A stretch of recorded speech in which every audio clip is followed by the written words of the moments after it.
Muy buenas tardes y bienvenidos a la entrevista al día. Aquí en Lancelot Televisión hoy nos vamos a ir, como si nos fuéramos, al Parlamento de Canarias. Vamos a hablar con la diputada de Coalición Canaria, en este caso Cristina Calero.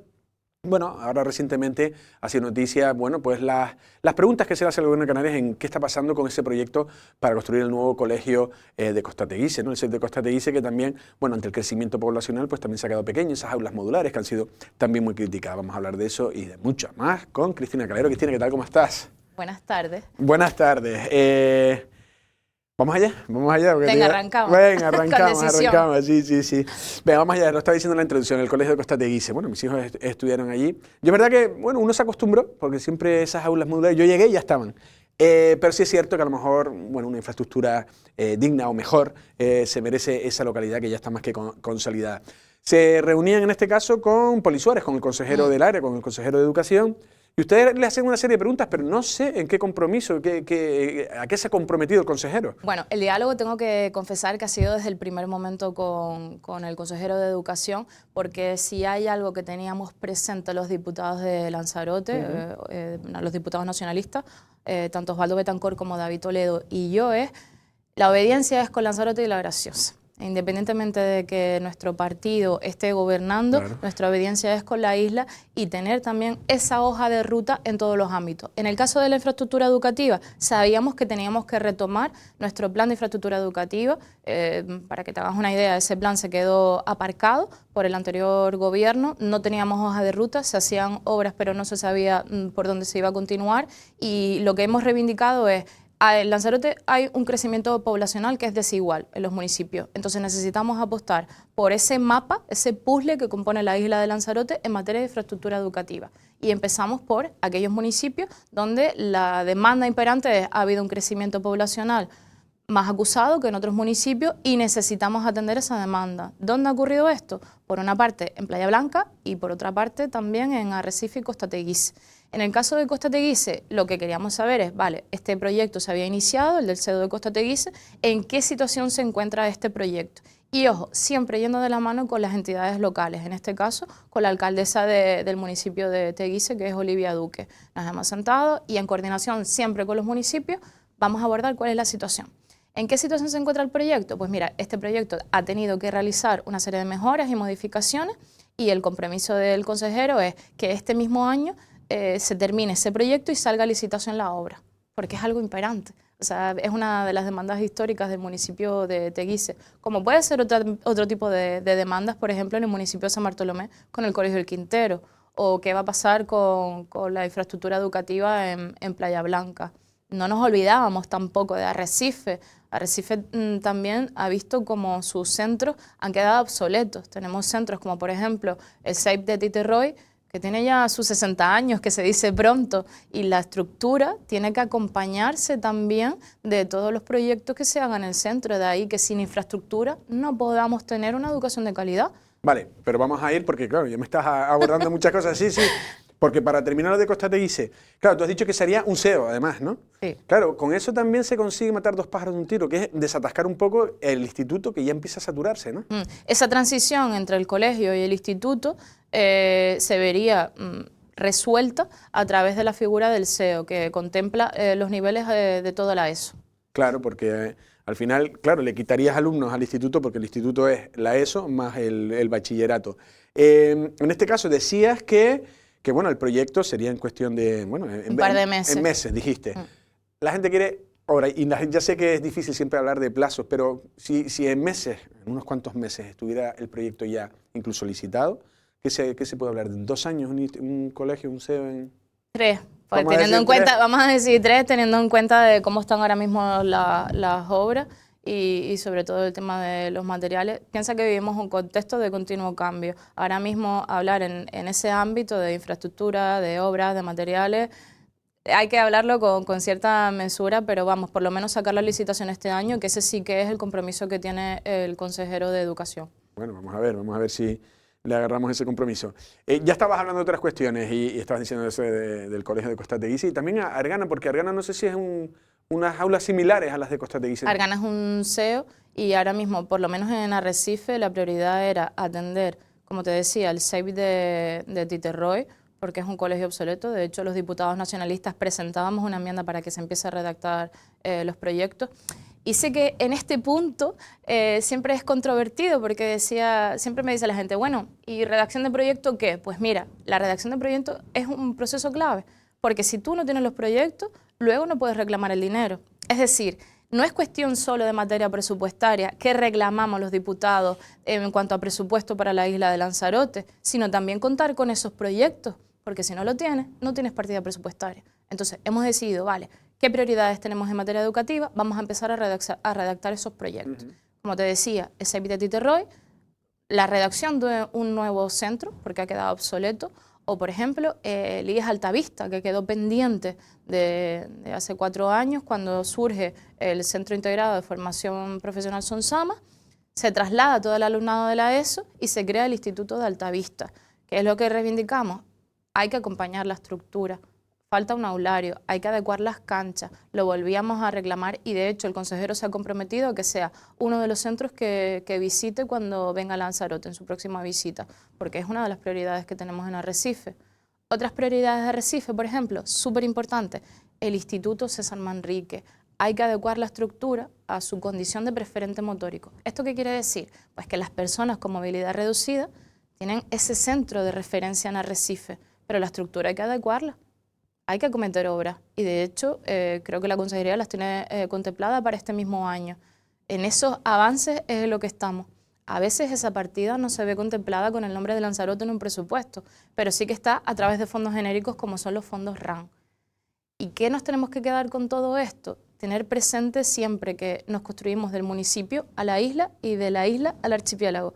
Las necesidades de cada uno de los municipios tenemos que trasladarla al Parlamento y en este caso en materia de infraestructura educativa. Vale, en este caso decías el César Manrique, no sé si es el caso del Virgen de los Volcanes, ¿es similar también? Exacto, el Virgen de los Volcanes, estamos hablando del Centro de Educación Especial, que todos conocemos como el de Taiche.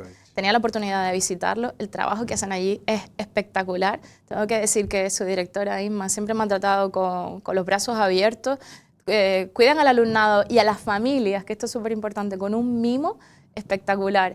¿Qué pasa? Que el centro se ha quedado pequeño. Entonces, la ampliación de ese centro también tiene que ser una de las prioridades de la consejería y así se lo trasladábamos también al consejero de Educación y de hecho me consta que ya lo ha visitado los directores generales y espero que la próxima visita sea también el del consejero de Educación.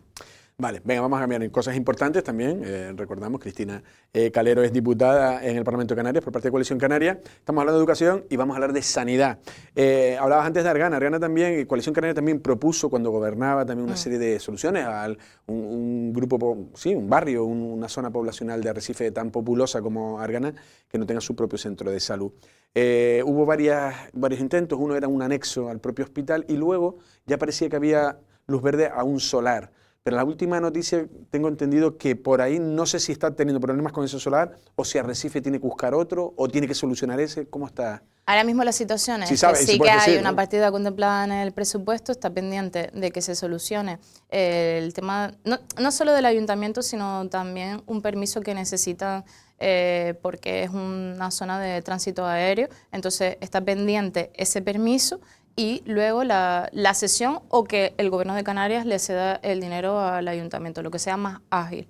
Este es uno de los principales problemas que tenemos en materia de infraestructura, especialmente sanitaria, que es la realización de las obras y el tema del planeamiento, esa disponibilidad de suelo. Por eso tardamos tanto en Lanzarote en acometer esas grandes obras. Podemos hacer una renovación, pero si en materia de planeamiento no tenemos esa hoja de ruta bien definida, al final siempre se acaban alargando los plazos, que ya de por sí siempre son largos. Claro. Entonces, ¿cuál es la prioridad? Que recibamos ese permiso y que el ayuntamiento pueda o ceder el suelo, como te decía, o que ejecuten ellos la obra. Ya se vería cómo se podría hacer. A ver, porque eso también ya es otra asignatura pendiente. Tema de listas de espera. Hacía el Servicio Canario de Salud, al menos el gabinete de prensa, manifestaba, no sé si es que se había reducido casi un tercio los tiempos de espera, no sé si ahora tú me corregirás, pero siguen siendo en determinadas especialidades, sobre todo en traumatología, algunas de estas es de mucho tiempo. Yo no sé si de dónde se puede recortar, porque la pregunta, porque yo hablaba con Pablo Eguía, el gerente del Molinarosa, y decía que ya no es fácil, no sé si hay planes, hay mejoras, hay incorporación de, no sé si de recursos médicos, Mira, humanos. tienes que pensar que al final la estrategia siempre tiene que ser integral. ¿Vale? Tiene que acompañarse tanto de la estructura, de los profesionales, de los tiempos, de los refuerzos de la plantilla en fin de semana, que es otra de las cosas que se está haciendo, que se también doblen turnos, es decir, oye, que haya especialistas por la mañana y también por la tarde. De hecho, a nadie le puede extrañar ya que le citen en el hospital por la tarde. A muchos de nosotros nos pasa. Esto antes no ocurría, que te atendiera un especialista por la tarde. Entonces, intentar intensificar ese tipo de turnos ha sido una de las prioridades de este gobierno. Ha descendido significativamente, un 13,2%, si no me equivoco, la lista de espera sí, exacto, la quirúrgica y también de otro tipo de especialidades. Pero no nos engañemos, porque hay otros problemas, como puede ser el habitacional, que condicionan que nosotros tengamos especialistas en la isla. Y esto no se soluciona desde sanidad, se tiene que solucionar desde otro ámbito. Hay especialistas que no vienen a Lanzarote por la falta de vivienda. Decir, hay que ir a la búsqueda y captura, ¿no? Exacto. Y también tener en cuenta otras cuestiones como, por ejemplo, que haya parte de la plantilla que se jubile. Y esto no es algo que ocurra solamente en sanidad, va a ocurrir en todas las administraciones. De ahí que los procedimientos de estabilización se intenten acelerar a marchas forzadas, porque vamos a tener una jubilación de una generación completa. Entonces tenemos que atenderlo. Los baby boomer, eso, ¿no? Que son montones. Exacto. Va a ocurrir en el ámbito educativo. En el sanitario es preocupante porque algunos ocupan unas especialidades que difícilmente podemos buscar ese recambio de especialistas. Entonces es una de las prioridades que tenemos, pero debe verse acompañada, como te decía, de una estrategia en otras áreas. Porque si el profesional no tiene dónde vivir, no va a venir a Lanzarote. Pero entonces, venga, vamos a hablar de vivienda, que lo tenía por aquí. Porque yo el otro día, no sé con quién lo hablaba, tengo tantas entrevistas que ya no lo recuerdo, pero sí decía, digo, antes la construcción era un sector, quizá con el turismo, el más importante, era un complemento importante, bueno, y además la construcción ofrece mucho tipo de empleo y además de tecnificación, de cualificación, es decir, un soldador especializado, un, no sé cómo se dice, un yesista o un plomista o lo que sea. Sin embargo, casi con la crisis de 2008 desaparece.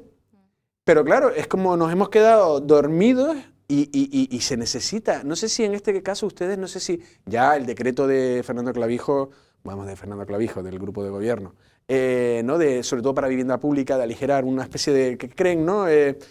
¿Cómo se dice? Joder, pues, desatascar. Sí, desatascar y que lo privado con lo público vaya de la mano para que pueda, como dices tú, como bien dices tú, desatascar.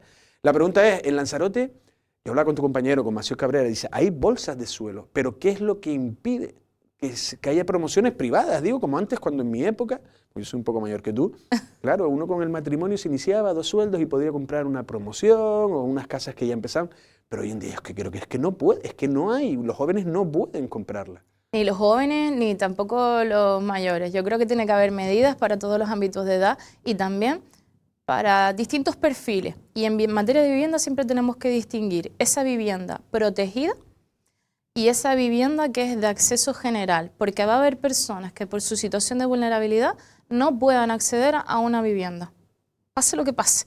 Y estas personas se tienen que tener garantizado su derecho a la vivienda. ¿Cómo se realiza? Pues a través de la vivienda social, ya sea en materia de alquiler o en materia de adquisición.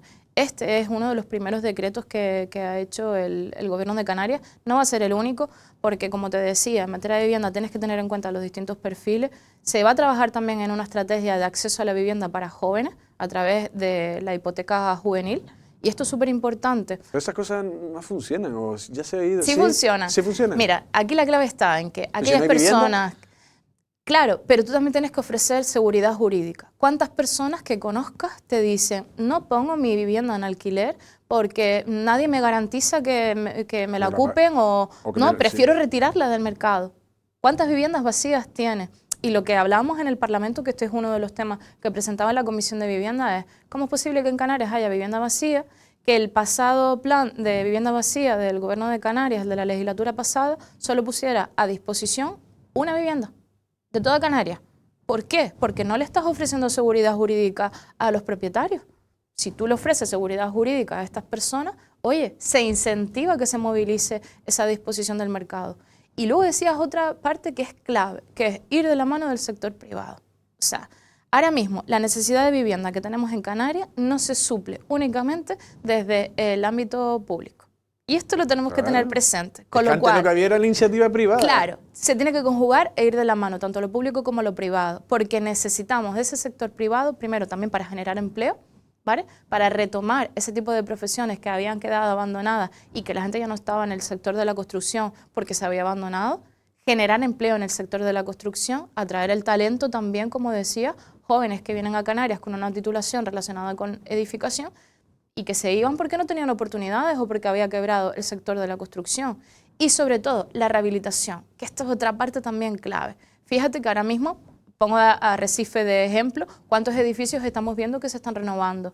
Y esto es muy importante para Canarias y sobre todo para la isla de Lanzarote, porque somos una de las poblaciones que ha crecido, que no tenemos acceso a esa vivienda, entonces tenemos que tener la vivienda social, como te decía, ese acceso a vivienda privada y rehabilitación, sobre todo teniendo esa seguridad jurídica. Bueno, vamos a cambiar de temas porque la verdad que podríamos hablar de vivienda y todas las preocupaciones o los problemas que da. Antes, porque también está relacionada, bueno, un poco con todo. Coalición Canaria, he hablado con distintos dirigentes y siempre tienen la palabra de la economía azul.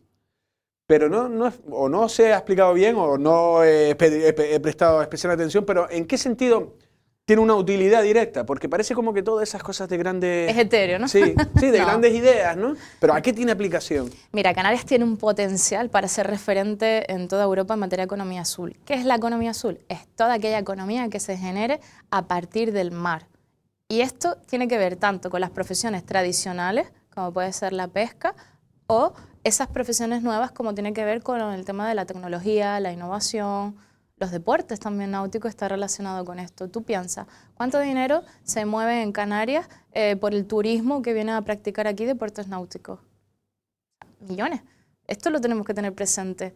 Por ejemplo, esos empleos que están anexos a un puerto, ya sean gestión de residuos, en materia de infraestructura, como te decía, las profesiones tradicionales, en materia de biotecnología, la biotecnología azul, es decir, esa parte de la biología que utiliza el mar como fuente de recursos y crear ya sea medicamentos, combustibles.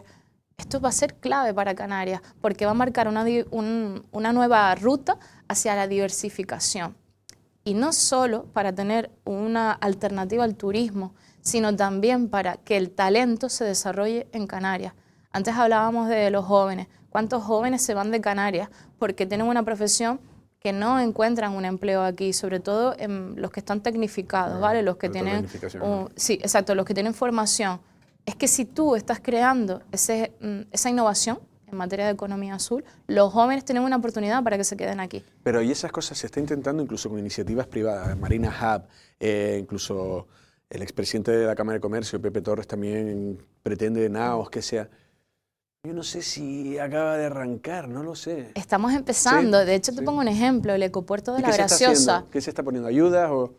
Como te decía, todo. Lo primero, infraestructura. Por ejemplo, el ecopuerto de La Graciosa, que era otro de los temas que trataba con la alcaldesa, con Olivia Duque. ¿En qué situación se encuentra ese proyecto?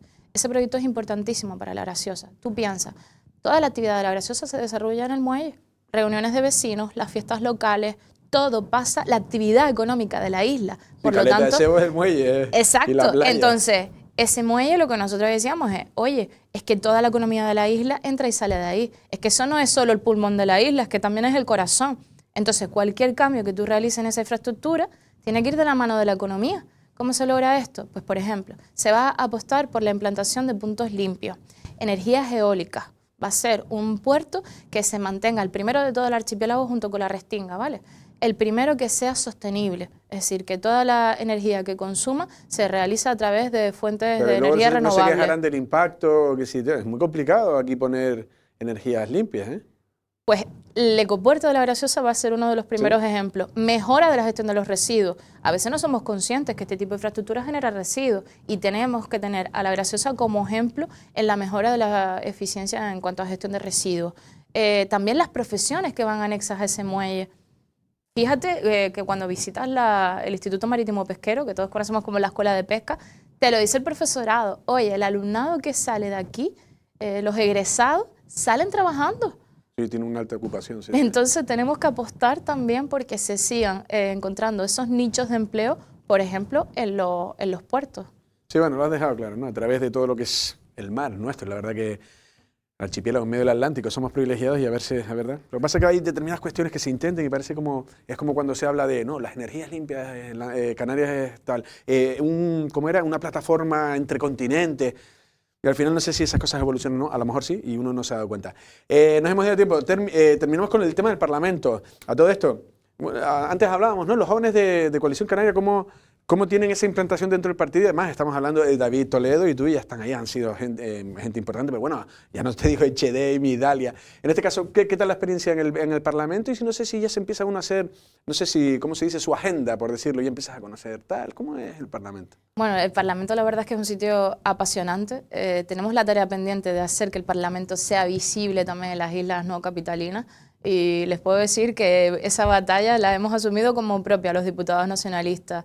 Es un orgullo, porque tú al Parlamento, como te decía, vas con la conciencia de isla. Allí se va a defender los intereses de Lanzarote y La Graciosa, más allá de las siglas de un partido que las tenemos, pero tener presente que pase lo que pase, allí se va a debatir, a buscar soluciones, que esto es lo que importa, y a consensuar lo mejor para la isla de Lanzarote y La Graciosa. Es un orgullo. O sea, ¿puede haber mejor cosa en la vida que defender a tu isla? Creo que no.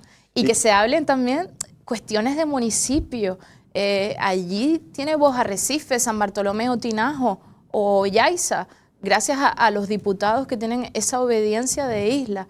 Y esto lo tenemos que tener presente porque, como te decía, nos construimos del municipio a la isla y de la isla al archipiélago. Para terminar, no sé cómo valoras tú la gestión del grupo de gobierno anterior, el Pacto de las Flores, y no sé en qué sentido crees que lo pueda mejorar el presente, que es de Coalición Canaria y Partido Popular. Mira, yo no voy a entrar en los tumas, porque creo que eso ha sido algo que han castigado las urnas y que tenemos que tener presente, sobre todo los jóvenes que empezamos en política, que hay otra manera de hacer política y es a través de las soluciones. Pero ganó el PSOE, ¿eh? Sí, pero lo que me refiero es, creo que tenemos que abandonar esas malas mañas en cuanto a hacer política, ¿vale? Aquí lo que importa es que se solucione el día a día. Hay personas pasándolo realmente mal, ya sea porque estén en una lista de espera de discapacidad, de dependencia, porque no se llega a final de mes, porque los jóvenes no consiguen vivienda, y discutiendo con otro partido o diciendo lo que ellos no hicieron, no vamos a solucionar nada. Y yo veo la política como una forma de buscar esas soluciones. Y hemos cambiado de paradigma completamente. Ahora mismo lo que se están debatiendo son soluciones, no problemas, que era lo que se estaba haciendo en la legislatura pasada. Tú antes abordabas el decreto de vivienda. Fíjate qué cambio de situación tenemos. Estamos discutiendo sobre la solución que ha planteado el gobierno, no sobre los problemas que tenemos en Canarias. Esto es un gran paso, que ya estemos discutiendo sobre las soluciones y no sobre el problema, porque lo que necesitamos en nuestro día a día es que ese político o esa política que esté en las instituciones tenga presente que se tiene que solucionar nuestro día a día. Tú piensas en esas personas, oye, no llego a final de mes, no consigo una vivienda, ¿qué están haciendo los políticos por nosotros? Pues esto es lo que tenemos que apostar y creo que este gobierno lo está haciendo a través de soluciones. Mejora de las listas de espera, tanto en sanidad como en discapacidad como en dependencia, mejora de lo que viene a ser la situación de disponibilidad de vivienda, una política específica para cada perfil de edad, ya sea en cuanto a mayores. De hecho, el propio Cabildo de Lanzarote ha creado también el área de mayores. Imagínate qué importante es esto. Y la propia dirección del mayor del Gobierno de Canarias. Entonces, esto da pie a que uno se figure qué importancia tienen estas políticas. O también la propia dirección de juventud. La movilidad juvenil ha sido, por ejemplo, uno de los temas clave en estos 7 meses que llevamos, 8 meses. Y dices, bueno, la movilidad juvenil, sí, porque somos un territorio fragmentado. Tener en cuenta lo que somos para saber a dónde queremos ir. Y esto es algo que está demostrando este gobierno.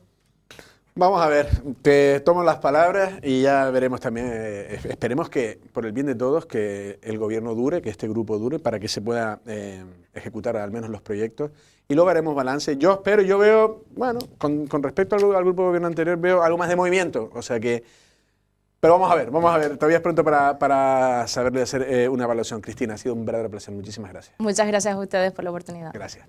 La palabra de Cristina Calero, en este caso parlamentaria de Coalición Canaria, en el Parlamento Regional, en el Parlamento de Canarias, y unas cuantas redundancias.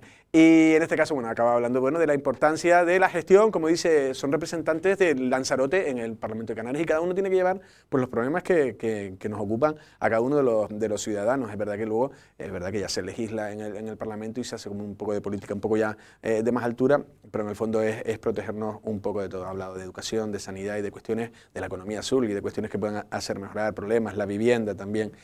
Soluciones complicadas, pero bueno, como ha dicho, por lo menos se están tomando decisiones, incluso algunas criticadas, pero en el sentido de intentar avanzar. Lo decíamos, al final será cuestión de tiempo también dar un poco de tiempo a este gobierno a ver si esas cosas, esas promesas que tanto se dijeron se van cumpliendo y si, en líneas generales, la sociedad canaria va a mejor. Nosotros nos despedimos. Pasen una feliz tarde.